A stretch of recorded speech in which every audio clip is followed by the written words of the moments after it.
lahat ng mga OFW, gawin mo tong negosyo. Huwag kang magstay sa kung saan ka ngayon. Huwag mong hayaan na nandyan ka lang. Huwag mong hayaan na dyan ka lang iikot sa apat na sulok ng bahay ng amo mo. Huwag mong hayaan na resibo lang ang maiipon mo. Huwag mong hayaan na nakakita mo lang ang anak mo sa picture. Magulang mo, naalagaan mo yung ibang tao, pero pamilya mo hindi mo naalagaan. Grabe guys, biruin nyo.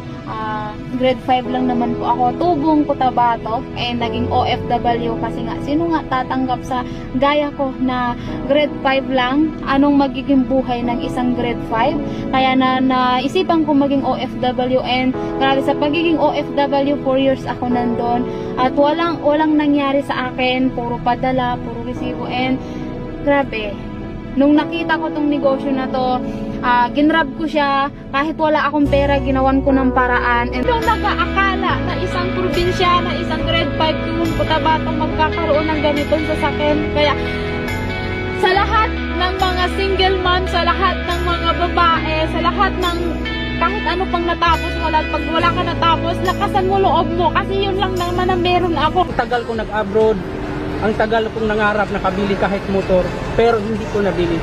Iba pala yung purpose ng Panginoon sa akin. Noon, akala ko na wala na mangyari sa dating construction worker, dating security guard. Almost 14 years po ako nagtrabaho sa ganong iba't ibang klaseng trabaho, pero hindi ko nakukuha yung mga pangarap ko. Pero good news ngayon, within 1 year lang, ito na po ang nangyari sa akin. Tingin nyo guys, ngayon first time ko talaga nakahawak ng sarili kong manubela.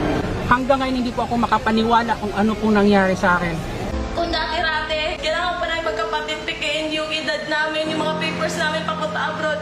Pero ito, totoo na talaga. Hindi ko ma-imagine na andito na, may sasakyan na kami magkapatid. And sobrang pasalamat ko. Talagang binuhay nila yung pangarap namin.